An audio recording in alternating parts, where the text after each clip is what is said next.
Gilbert Collard, auriez-vous la gentillesse de vous présenter? Mais je suis imprésentable, monsieur Bilger. Comment voulez-vous que je me présente?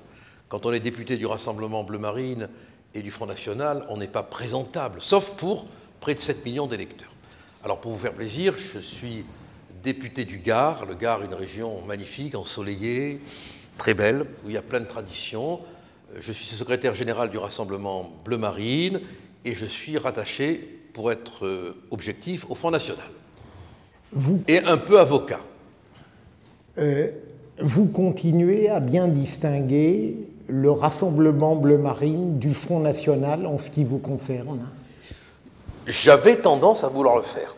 Et puis, les médias, nos adversaires, ont créé finalement une confusion entre le Rassemblement Bleu Marine et le Front National. Donc, je ne m'attache plus du tout à créer de différence entre le Rassemblement Bleu Marine et le Front National, bien que les deux mouvements aient des objectifs différents. Le Rassemblement Bleu Marine est là pour récupérer ceux qui veulent nous rejoindre, tout en n'ayant besoin de dire qu'ils ne nous ont pas rejoints. Comment voyez-vous le paysage politique d'aujourd'hui? Je le vois d'une manière un peu crépusculaire. J'ai l'impression que la France est entrée dans une de ces périodes très désordonnées, très vindicatives, très fragiles sur le plan de la sécurité, sur le plan de l'économie, sur le plan de sa protection extérieure et intérieure. Et je crains fort que les gens qui nous gouvernent n'aient pas pris la mesure du danger intérieur et extérieur qui nous menace. Alors on est, comme dans les périodes de troubles, dans une espèce d'incantation langagière. On parle des valeurs de la République, sans jamais du reste trop les respecter, et on ne prend pas les mesures qu'exige la situation. On est arrivé à un moment donné où, à mon avis, mais je le dis modestement parce que là on sonde le vide, hein, on est arrivé à un moment donné où les institutions sont usées jusqu'à la corde, où notre civilisation quand même est menacée, où notre identité, je ne suis pas le seul à le dire, hein, Malika Sorel a écrit un livre qui s'appelle « La décomposition française », dans lequel elle explique magnifiquement ce phénomène. On est dépossédé de notre identité, ce qui ne veut pas dire qu'on ne respecte pas l'identité des autres. Notre histoire est en quelque sorte exclue de la vie quotidienne. On ne sait plus qui on est, on ne sait plus d'où on vient, on ne sait pas où on va.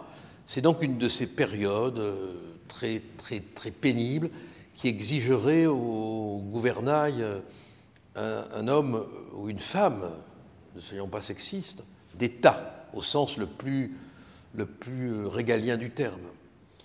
Vous confirmez l'existence du tripartisme aujourd'hui, ou est-ce que ça vous apparaît une notion trop rapidement élaborée? Quand on voit les résultats des élections, qu'on nous aime ou qu'on ne nous aime pas, on est quand même, en termes d'électeurs, le premier parti de France. Normalement, il devrait y avoir un tripartisme, mais on a des jumeaux dans la vie politique. C'est l'ancienne UMP qui est devenue les Républicains et le Parti socialiste et ses satellites. On voit bien que lorsqu'une élection les met en péril, bien qu'ils se disputent constamment à l'Assemblée et dans les émissions de télévision, ils se retrouvent dans l'urne pour se coaguler contre nous. Alors on pourrait dire qu'il y a un tripartisme théorique et un bipartisme effectif, parce que au nom de ce front républicain, qui, à mon avis, va s'amenuiser de plus en plus, les deux partis qui veulent garder le pouvoir et qui surtout ont peut-être peur qu'on aille inspecter l'exercice du pouvoir tel qu'ils l'ont pratiqué, font tout ce qu'ils peuvent pour nous empêcher d'arriver au pouvoir. On l'a vu dans le Nord-Pas-de-Calais, on l'a vu avec M. Estrosi. Quand ils sentent que le pouvoir va échapper, ils sont prêts à toutes les combinaisons. Donc on est dans un tripartisme théorique, mais dans un bipartisme de combinaison. Croyez-vous à ce fameux plafond de verre dont on a a rappelé l'existence après, au second tour des régionales, ou est-ce qu'à votre avis, il n'existe pas? Le propre du verre, c'est de se briser. C'est la différence avec le béton. Il y avait un plafond de verre qui était lié à la combinaison que les partis ont su organiser. Je parle de l'UMP et du Parti socialiste, avec cette extraordinaire mise en place d'une rhétorique de la diabolisation. Quand vous pensez que pendant les régionales, M. Valls nous a comparé à Daesh, Ruth Elkrief aussi. M. Bourdin a dit qu'on avait des liens indirects avec l'État islamique.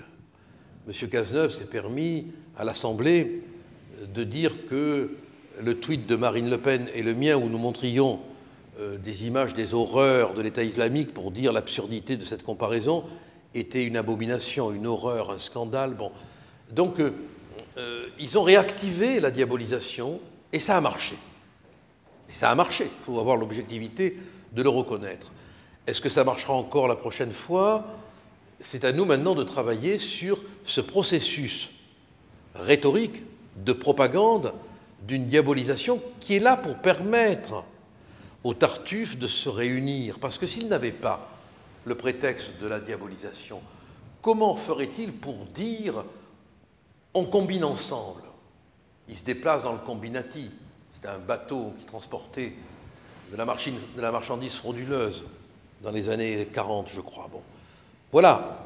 Donc, le plafond de verre peut exister si la diabolisation fonctionne par le relais des médias, par le relais d'une propagande, mais si, comme je le crois, la maturité de l'opinion publique et puis la clarification de nos positions le permet, le plafond de verre, il va exploser à la figure des hommes qui ont voulu le construire.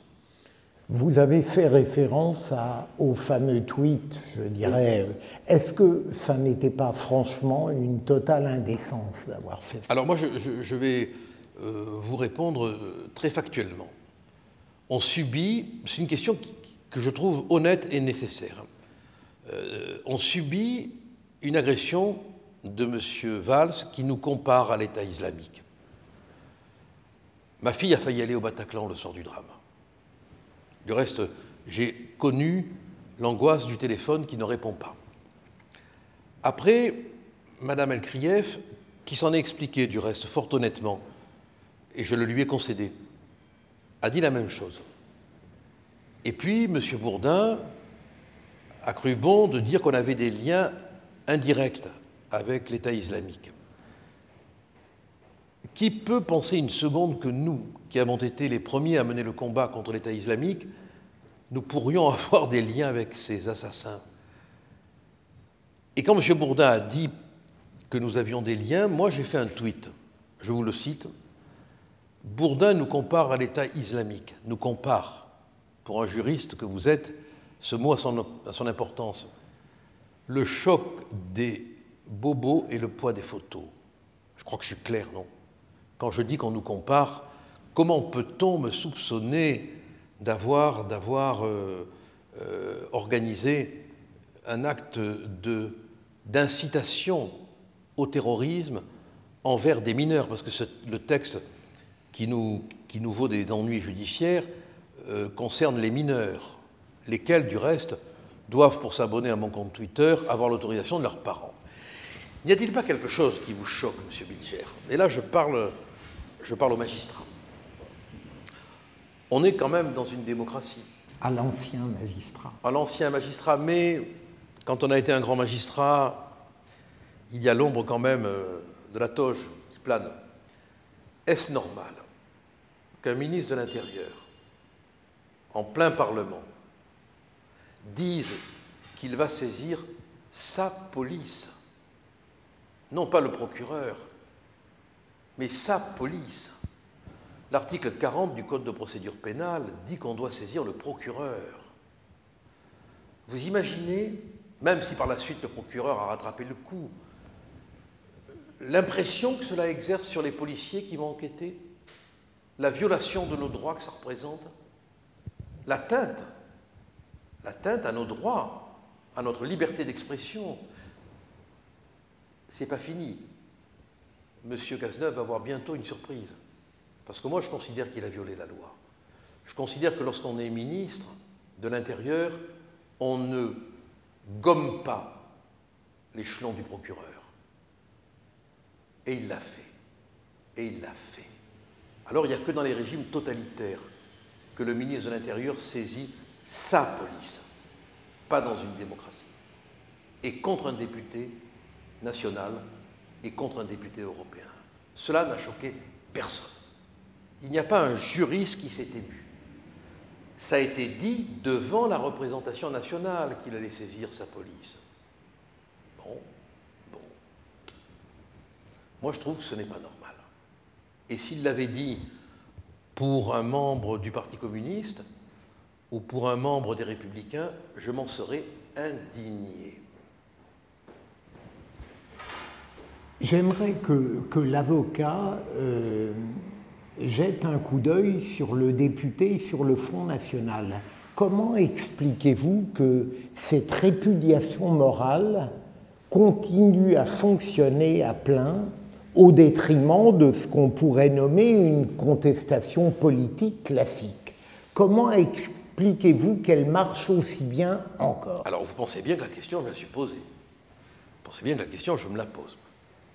Je crois qu'on paye les provocations de Jean-Marie Le Pen, dont je ne conteste pas l'ampleur théâtrale, shakespearienne presque, dont je ne conteste pas l'immense sonorité.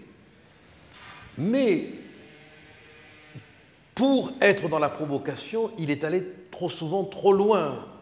Et il a donné des cartouches sémantiques, verbales, à ceux qui veulent faire de la diabolisation.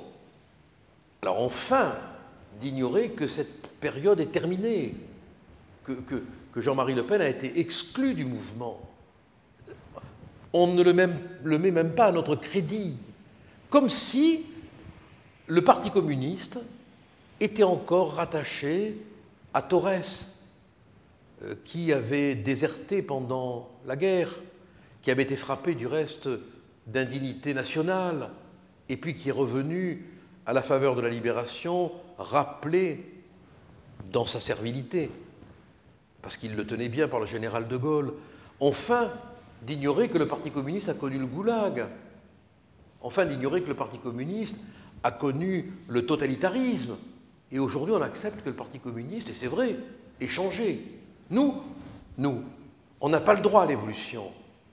On n'a pas le droit. Pourquoi? Mais parce qu'on est le seul mouvement politique, et j'espère que ça va durer, qui dit le réel. Moi, un jour, j'ai dit, mais la principale qualité de Marine Le Pen, c'est qu'elle sait se hisser au niveau du quotidien. Or, aujourd'hui, le quotidien, il est nié. Est-ce qu'à Calais, on dit la vérité sur le quotidien? Non. Est-ce qu'aujourd'hui, on dit la vérité sur le syndicalisme dans la justice? Non. Est-ce qu'aujourd'hui, on dit la vérité sur la dérégulation massive que représente l'Europe?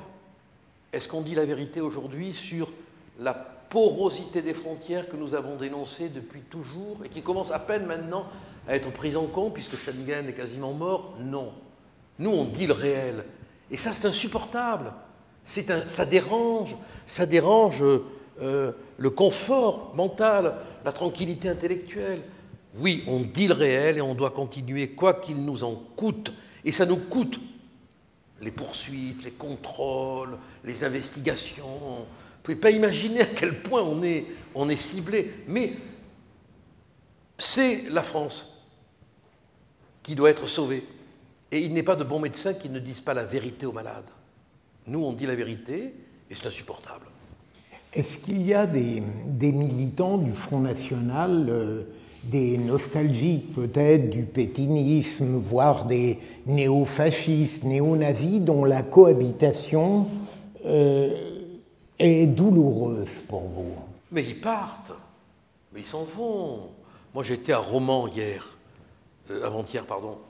Et j'ai clairement dit, mais la presse ne l'a pas rapporté, vous comprenez, que nous ne tolérions pas la moindre forme de racisme, mais que nous ne tolérions pas non plus d'avoir affaire à des gens, d'où qu'ils viennent, qui violent la loi, qui ne respectent pas nos mœurs, nos coutumes, nos usages, notre histoire, nos traditions.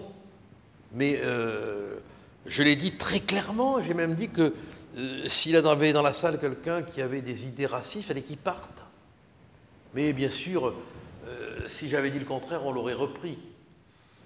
Pensez-vous vraiment, Gilbert Collard, puisqu'apparemment la majorité des médias continue à dire cela, que si évidemment Marine Le Pen a exclu son père, est-ce que le discours fondamentalement dans sa structure a changé au fond? Mais oui, moi j'ai vu l'émission Envoyé spécial, où une pseudo-linguiste a fait l'étude du discours de Marine.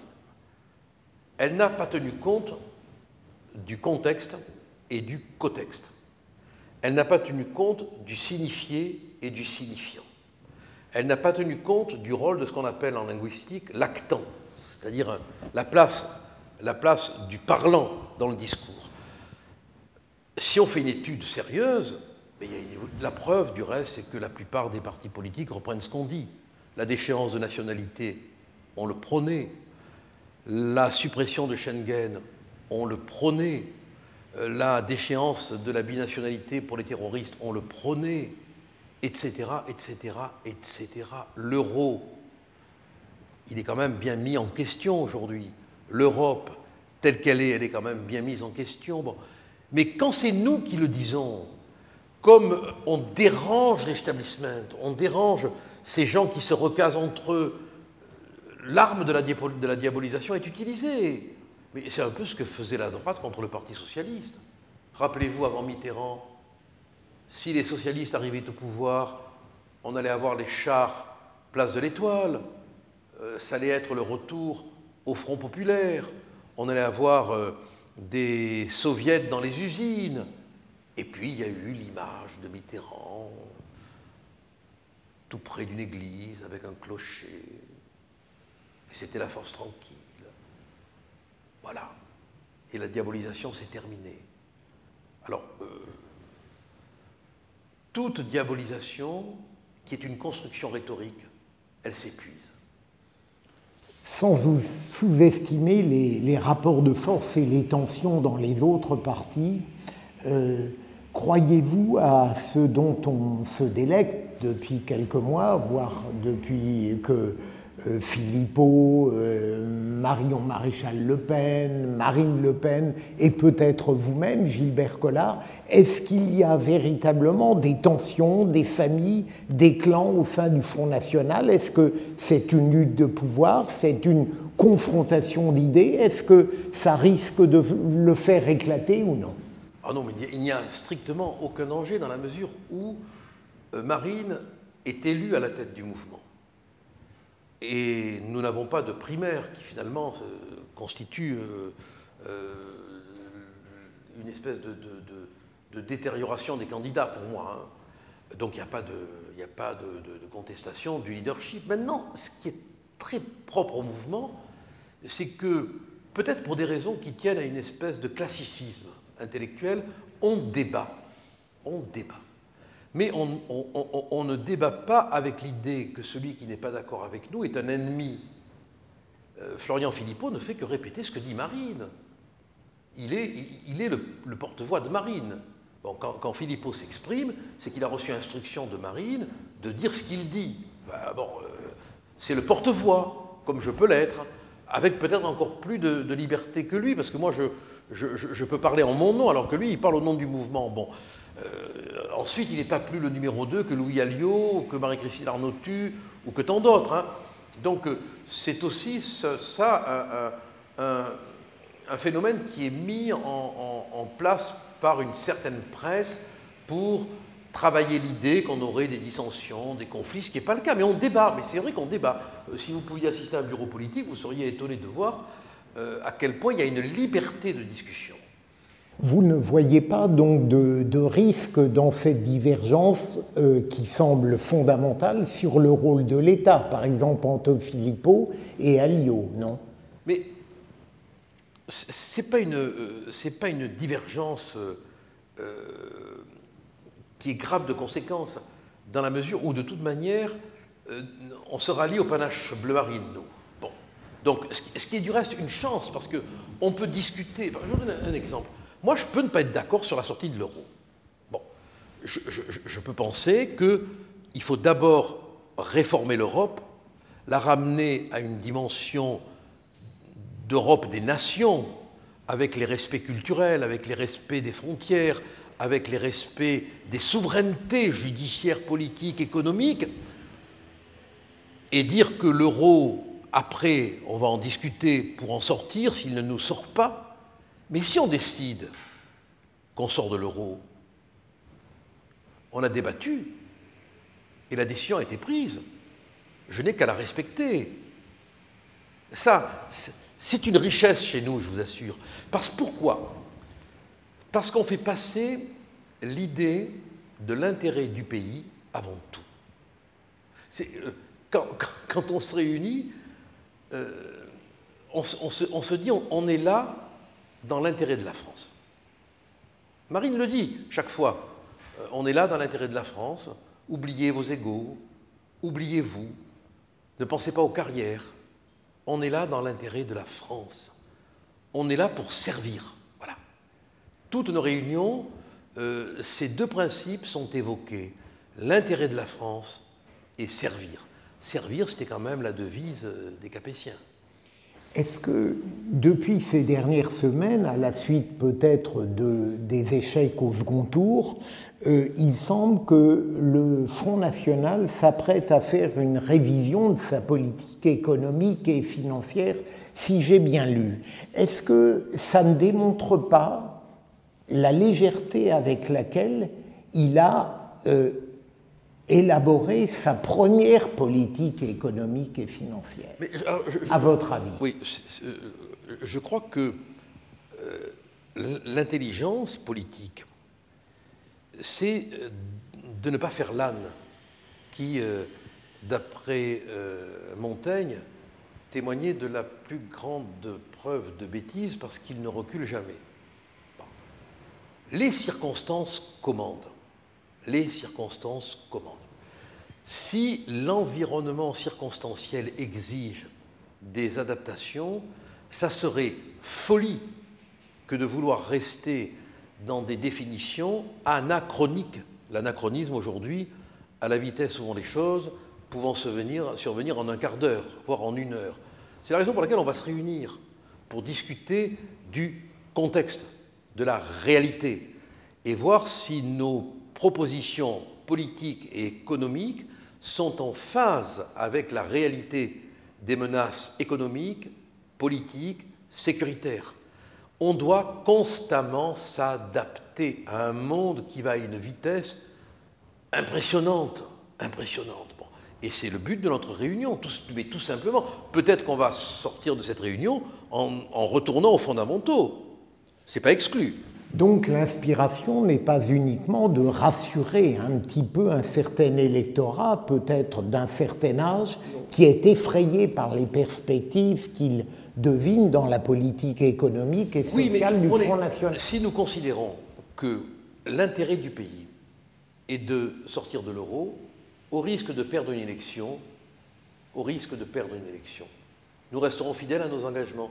Si nous considérons que les économistes qui travaillent avec nous et qui sont extraordinairement brillants, je pense à Monod, à Sulzer, nous disent attention, il y a des adaptations, c'est pas le moment, on en tiendra compte. Mais moi, je crois quand même que, malgré ma réticence dogmatique, parce qu'on a une monnaie, on y est habitué, je crois quand même que l'euro, qui nous coûte plus de 2000 milliards de dettes, hein, qui fragilise nos économies, qui favorise d'une manière que Marx n'aurait pas envisagée la puissance des banques, est une monnaie mortifère. Voilà, je crois. Que pensez-vous de ceux qui assimilent, je vais vite, la protestation d'extrême droite à celle de l'extrême gauche avec le front de gauche, Mélenchon. Est-ce que la similitude qu'on tente d'établir, est-ce qu'elle vous paraît plausible ou est-ce qu'elle n'a aucun sens? Mais d'abord, on ne peut pas comparer les confettis électoraux qui décorent le képi de notre Fidel Castro national avec les résultats électoraux que nous faisons. Bon, il a une importance médiatique, mais il n'a pas d'importance électorale.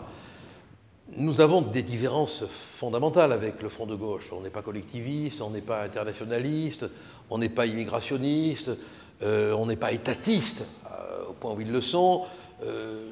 On n'est pas vindicatif non plus avec le patronat, avec les entreprises. Bon. Donc il y a des différences qui sont fondamentales. Hein. On ne peut... des sociologues, des politologues disent le vote en faveur du Front National n'est pas un vote d'adhésion, c'est un vote de protestation. 7 millions de protestataires? Non, là il faut quand même que les gens se réveillent. Quand 7 millions d'électeurs votent pour un parti, on n'est plus dans la protestation, on est dans l'adhésion. Est-ce qu'on peut dire que vous êtes toujours aujourd'hui, Gilbert Collard, avocat, mais d'une autre cause? Oui, et d'autant plus engagé que je déteste l'iniquité, l'erreur judiciaire, mais qu'elle frappe n'importe qui, je veux dire. Je vous donne un exemple. Quand on a voté l'abrogation du délit de solidarité à l'Assemblée, ce fameux délit qui permettait de punir des gens qui individuellement venaient en aide à des étrangers en situation irrégulière, j'ai voté l'abrogation du délit. Parce que je considère qu'à titre individuel, quand on agit dans le cœur, on ne peut pas être puni. Je fais la différence entre l'individu et le collectif. J'ai donc une détestation organique de l'injustice. Et aujourd'hui, je suis plus motivé que jamais parce que c'est tellement injuste ce qu'on nous fait, franchement. Franchement. Quand je vois, moi qui toute ma vie ai plaidé pour tout le monde, je veux dire, prenez ma carrière... J'ai failli être assassiné parce que je défendais Laïd Moussa, un Algérien à l'époque où il n'y avait pas le MRAP ni SOS Racisme. Bon, je m'en vante pas, mais quand on me traite de raciste, franchement, bon, je trouve ça tellement injuste, ou de fasciste, moi. En même temps, comment faites-vous pour concilier l'humanisme un peu classique du barreau pour aller très vite avec le réalisme, voire parfois la brutalité du Front National dans les solutions qu'il propose pour la sécurité et la justice? Est-ce que vous êtes gêné parfois? Non. Je me permets quand même de préciser que lorsqu'on a voté la loi sur le renseignement, je suis intervenu à l'Assemblée, on a la vidéo, pour dire si vous mettez le texte sous le contrôle du juge judiciaire, je le vote. Si vous le mettez sous le contrôle du juge administratif, je ne le vote pas. Alors pour les jurys, ça a du sens, ça. Ça a du sens. Parce que le juge judiciaire, il est garant des libertés individuelles, ce que n'est pas le juge administratif. Donc j'oublie pas les fonds baptismaux. Le gouvernement est passé outre. Bon, je n'ai pas voté la loi. C'est comme l'état d'urgence. J'ai demandé des garanties. Bon, on a créé une commission, une commission de surveillance à la commission des lois, mais je veux, moi, qu'il y ait un renforcement des garanties procédurales, judiciaires. Je ne veux pas, par exemple, que le procureur ait tout pouvoir, parce qu'il est aux ordres du garde des Sceaux, qu'on n'aille pas me raconter d'histoire. Il est aux ordres hiérarchiquement. Bon, je ne veux pas que ce soit lui qui ait le pouvoir. Je veux que ce soit le juge. Bon. Donc on ne peut pas dire que je renie mes engagements. Dans mes interventions, chaque fois on l'a vu, notamment sur la loi sur le renseignement, où j'ai été le premier à demander le recours au juge judiciaire. Quels sont vos rapports à l'Assemblée avec tous les collègues des autres bords? Écoutez, ils sont très bons avec les collègues des Républicains. Ils sont bons avec quelques rares députés socialistes.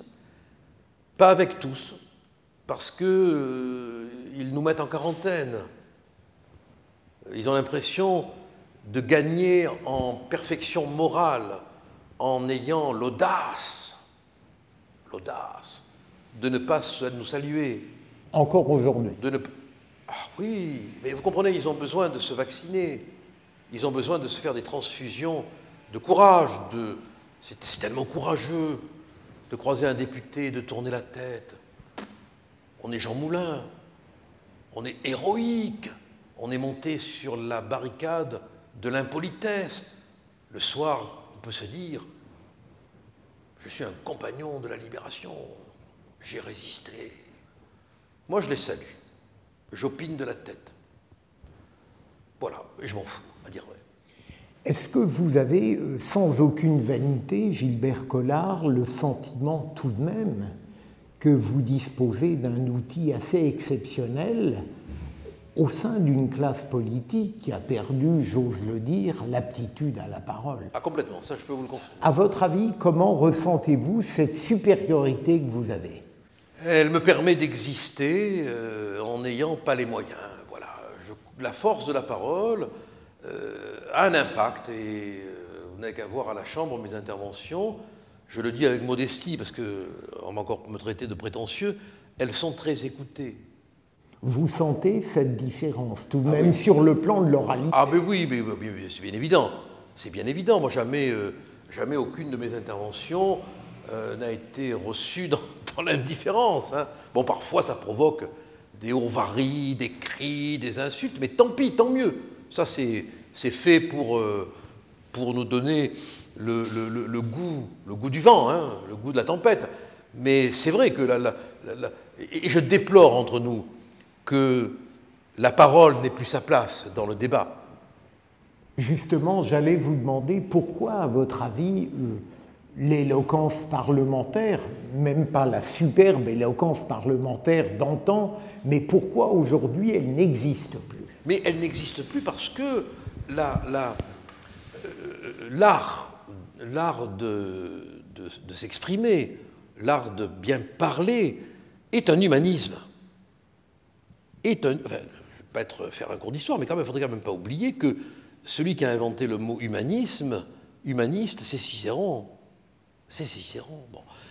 Il y a donc toute une tradition, tout un fond d'humanisme qui est à la base du respect de l'autre, qui fait qu'on peut, sur n'importe quel sujet, s'exprimer en le transcendant.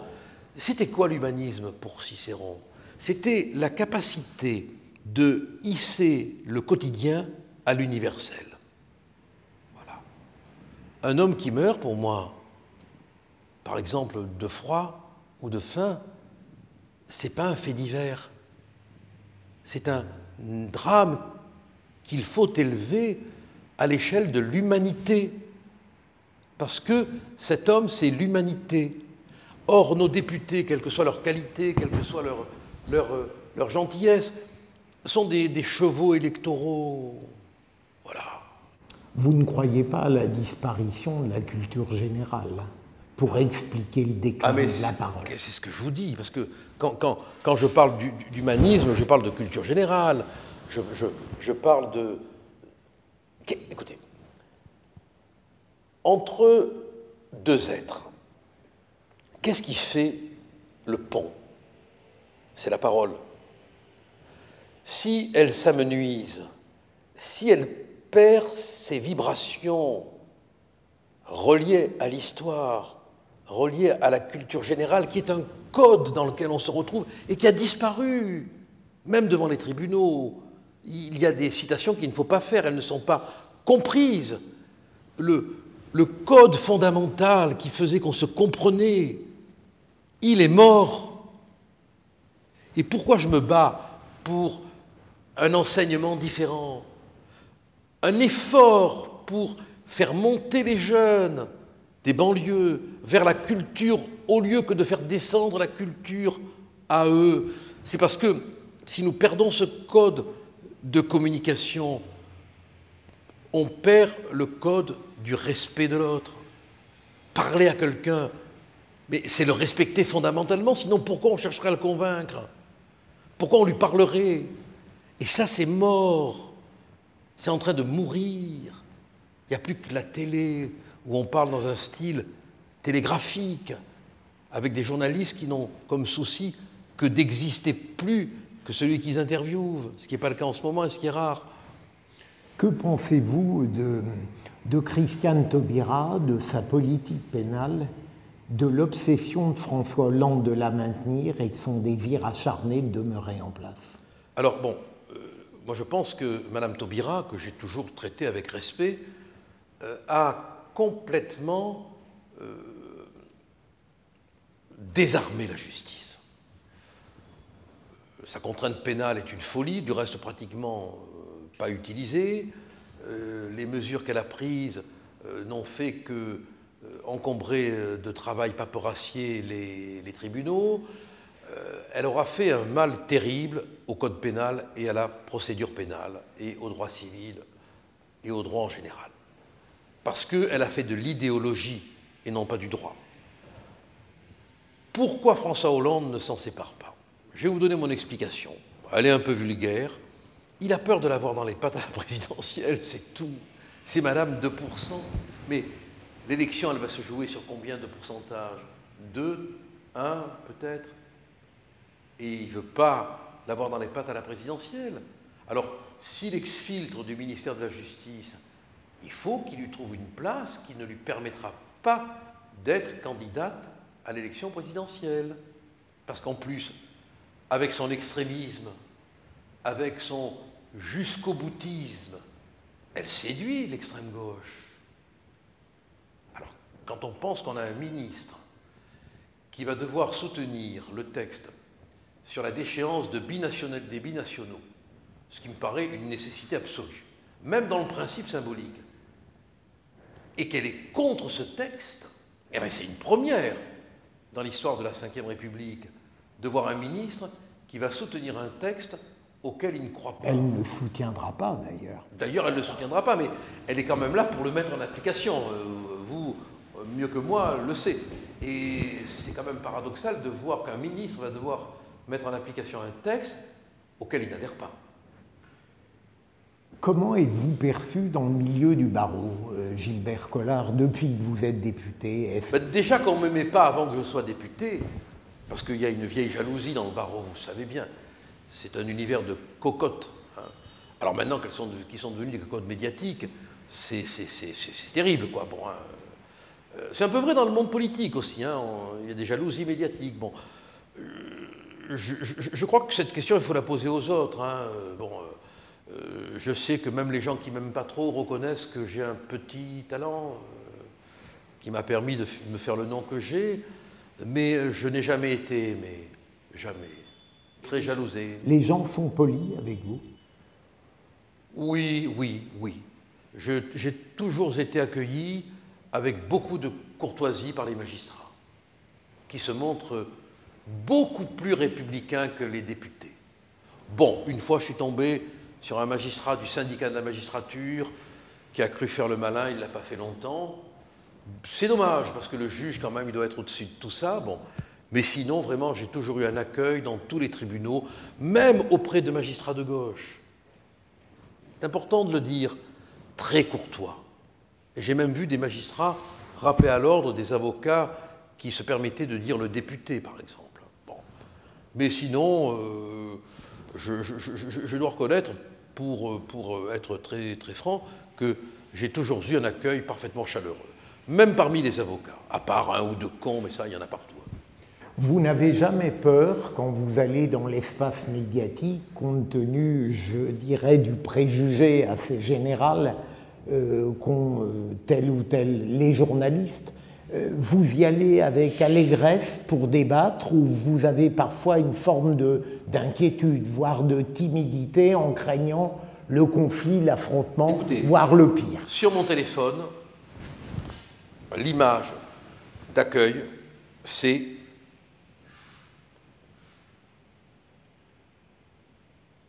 l'armure de Duguay-Clin. Voilà, je vous ai tout dit. J'ai mon armure, et si j'osais être un peu trivial, je vous dirais que je m'en fou. Mais je fais très attention de ne pas faire de politique quand je plaide. Et vous verrez, tous les comptes rendus d'audience le disent. Je suis allé plaider il y a quelque temps pour un homme qui avait tiré sur des jeunes Roms qui venaient l'agresser. Tout le monde s'attendait à ce que j'en fasse une tribune politique. Eh bien, lisez les comptes rendus. J'ai été l'avocat. Voilà. Mais je dirais même lorsque vous allez dans l'espace médiatique comme député, quoi, est-ce que vous n'avez aucune difficulté parfois devant certains préjugés qui s'expriment? Ah bah attendez, mais c'est insupportable. Moi, une fois, il y avait un député socialiste, j'ai oublié son nom, qui commence par me traiter de xénophobe, de raciste et d'homophobe. Alors, homophobe au Front National, vraiment, on ne peut pas nous attaquer sur ce terrain-là. Bon. Je lui ai dit, monsieur, je ne suis ni homophobe, ni raciste, je suis conophobe. Et vous faites partie de ma phobie. Voilà. On perd du temps dans le débat. Ensuite, on se fait insulter par des gens dont je ne connais pas la vie. Tartuffe, hein, il disait « cacher ce sein que je ne saurais voir hein. ». Ce n'est pas parce qu'on se dit antiraciste qu'on l'est. Alors, tous ces gens qui veulent donner des leçons, je me demande s'ils n'ont pas un gros problème avec leur inconscient. Un gros problème. J'ai lu parfois certains portraits de vous, et même quand ils étaient agréables, ils relevaient ce qu'ils appellent une certaine instabilité politique. J'aimerais vous demander, au fond, si vous aviez à définir votre ligne directrice depuis que la politique vous passionne, vous intéresse, y compris jusqu'à aujourd'hui. Quel est fondamentalement le dénominateur commun de tous vos engagements? Alors, il y a beaucoup de bêtises qui ont été écrites là-dessus, notamment dans Wikipédia, mais enfin, bon, je pourrais le faire rectifier, mais je n'ai pas eu le temps. J'ai été inscrit au Parti socialiste à l'insu de mon plein gré, par mon oncle, qui était adjoint au maire de Marseille, Gaston Defferre.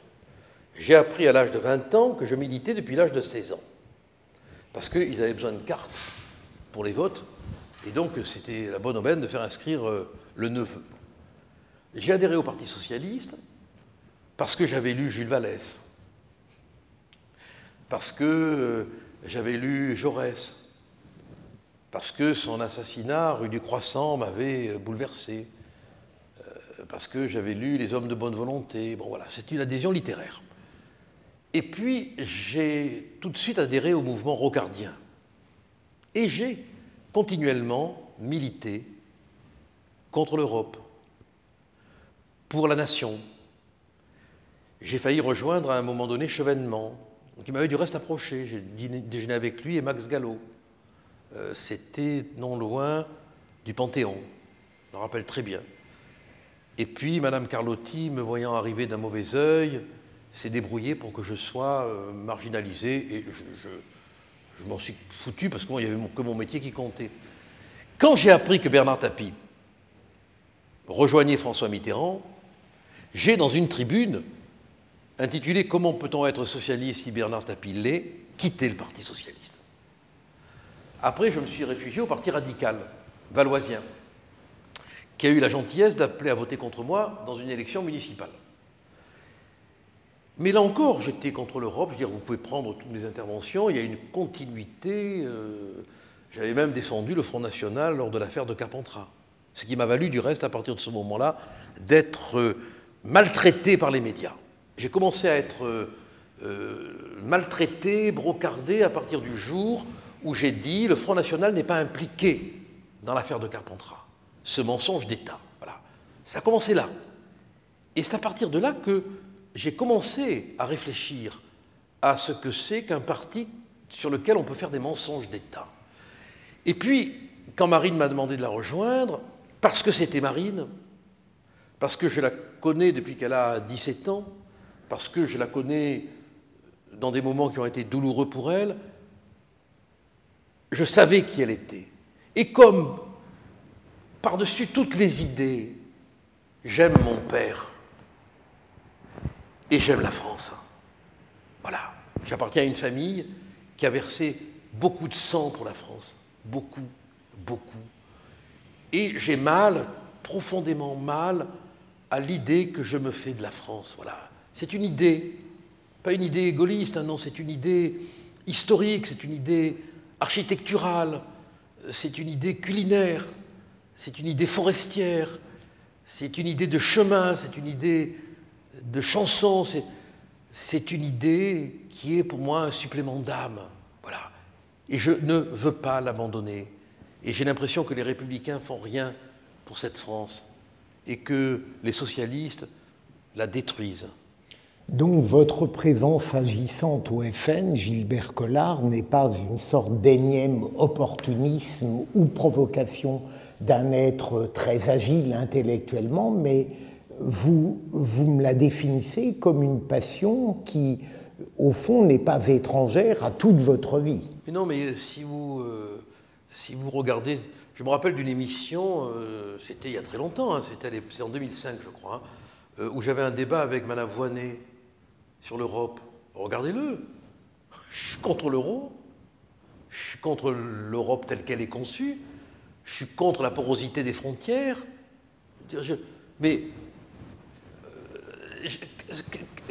quand on a une idée patriotique, on voit l'intérêt du pays. Moi, franchement, je ne vois pas où est l'intérêt du pays à avoir 2000 milliards d'euros de dette et plus maintenant. Je ne vois pas où est l'intérêt du pays d'avoir fait entrer des migrants dont l'État islamique nous avait dit qu'il y avait parmi eux des terroristes. Je ne vois pas l'intérêt du pays d'accepter la dérégulation que l'Europe constitue sur le plan des normes, sur le plan des impôts, sur le plan de la concurrence. Le bon sens, quoi, le bon sens. Et malheureusement, je ne le vois pas chez les socialistes, je ne le vois pas chez les républicains, parce qu'ils sont... L'avantage que nous avons, c'est que nous n'avons pas eu le pouvoir, et on n'est pas domestiqué par le pouvoir. Que Dieu nous en préserve. Mais tous ces gens qui ont goûté au pouvoir, ils sont enchaînés à la mangeoire. En plus, la plupart d'entre eux n'ont pas de métier. C'est intéressant, ça. Surtout chez les socialistes. Ce sont des apparatchiks ou des fonctionnaires, mais des fonctionnaires qui n'ont pas fonctionné. Chez nous, on bosse tous, hein. On a tous des métiers. Moi, demain, je ne suis plus député. J'écris. Quand j'ai rejoint le Front National, j'ai perdu l'émission que je faisais sur Planète Justice, qui marchait à merveille, qui me rapportait beaucoup d'argent. Bon, là, je viens de perdre les grandes gueules, parce que je serai ingérable, parce que la présidentielle exige beaucoup plus de neutralité. Bon, mais et alors? J'ai ma plume, j'ai mon métier, je peux vivre, mais je vais vous donner, si j'ai le temps, une anecdote psychanalytique. Mon père était originaire de Vitry-le-François, là où il y avait le quartier général de Foch. La maison n'était pas très loin du quartier général. J'ai passé mes vacances dans une maison détruite par la Seconde Guerre mondiale. Elle n'était pas encore reconstruite. Et mon père me disait, tu vois Gilbert, cette maison, elle est comme la France. En 70, on nous l'a rasée. On l'a reconstruite. En 14, on nous l'a rasée. On l'a reconstruite. En 40, elle était reconstruite. On nous l'a fait exploser. Eh bien, on l'a reconstruit. Ne l'oublie jamais, ne l'oublie jamais. Et je vous assure que, quand Marine m'a dit « Est-ce que tu veux me rejoindre ?», du fond de mon inconscient est remontée cette histoire. Voilà. Et je me suis dit, si tu peux aider à reconstruire la maison, vas-y. Vas-y, voilà. C'est la voix de ton père, quoi, vas-y. Tout à l'heure, vous avez évoqué le fait que, évidemment, le Front National, n'ayant jamais exercé le pouvoir, représente, qu'on le veuille ou non, quelque chose qui n'a jamais été essayé. Je me souviens d'une pensée d'un d'un philosophe colombien cité récemment par Alain Finkielkraut, qui parlait à propos des intellectuels, mais je me demande si on ne peut pas l'appliquer au Front National. Il évoquait le radicalisme de l'inexpérience. Que pensez-vous de cela? Alors ça, c'est une définition qui aurait pu être vraie il y a une quarantaine d'années, quand l'homme politique n'était pas confronté quotidiennement, par le truchement des événements qui déferlent, à apporter des réponses aux événements. Quand on parlait des frontières et qu'on disait « nous, on abroge Schengen », pourquoi on ne l'aurait pas fait au pouvoir? Pourquoi? Quand on parlait du terrorisme et qu'on disait « il faut un texte de loi que j'ai déposé pour poursuivre tous les prêcheurs radicaux dans les mosquées, dans les églises, dans les temples, partout. Je n'ai pas fait de discrimination. Pourquoi a-t-il fallu attendre les attentats pour recourir à cette pratique? Si on avait été au pouvoir, on l'aurait appliqué tout de suite. Quand on dit que on doit retrouver notre souveraineté, mais vous croyez que si on est au pouvoir, on ne va pas aller dire à Madame Merkel, ou on modifie un peu tout, ou si on s'en va, qu'est-ce que vous faites? Sans la France, qu'est-ce qu'elle devient, l'Europe? Et pourquoi accepter le particularisme anglais? Pourquoi s'être incliné devant ce particularisme qu'on nous refuse? Pourquoi ne pas recevoir de l'Europe autant qu'on donne? Pourquoi ne pas faire un audit de tous les fonctionnaires qui se gavent? Pourquoi? Mais voulez-vous me dire ce qui nous empêcherait, si demain on arrivait au pouvoir, de faire ce qu'on dit? Et pourquoi le dirait-on? Ça ne nous vaut que des reproches, que des insultes, jusqu'au moment où, arrivé, hélas, sur l'ensanglantement du réel, on se dit, ils n'ont pas eu tort. Malheureusement, mes deux dernières questions, Gilbert Collard. Nicolas Sarkozy a dit récemment qu'il combattait le Front National, mais qu'il n'était ni immoral ni honteux de voter pour lui. Oui. Qu'est-ce que vous pensez de cette phrase? Non pas de Nicolas Sarkozy, mais de ce qu'il a dit. Mais qui combatte le Front National? C'est normal, on est son adversaire politique. Bon. Qu'ils disent qu'on n'est ni immoral, ni infréquentable, il ne manquerait plus que ça que le président de la République ancien n'est pas une... Il n'y a que Hollande, quoi, pour prendre la parole et pour dire en pleine conférence de presse des propos hostiles à 6 millions d'électeurs à l'époque, 7 millions aujourd'hui. C'est un diviseur, Hollande. Non, mais parce que vous croyez que les gens qui entendent ces propos, ils le vivent bien? Ils ont l'impression d'être stigmatisés, d'être marginalisés par celui qui est censé incarner l'unité de la nation. Ce dont on a besoin, ce n'est pas de bien vivre ensemble, parce qu'aujourd'hui, le bien vivre ensemble, il n'existe plus. On l'a détruit, on l'a détérioré, on l'a marchandisé. On a besoin d'unité nationale, d'unité dans la nation. Et la nation, c'est un très beau mot. Il est né à Valmy, dans les roulements de tambour tombés à terre et ramassés par tous ces provinciaux qui ne parlaient pas la même langue. La nation, c'est beau, c'est beau. Et on a besoin aujourd'hui, plus que de tout, d'unité nationale.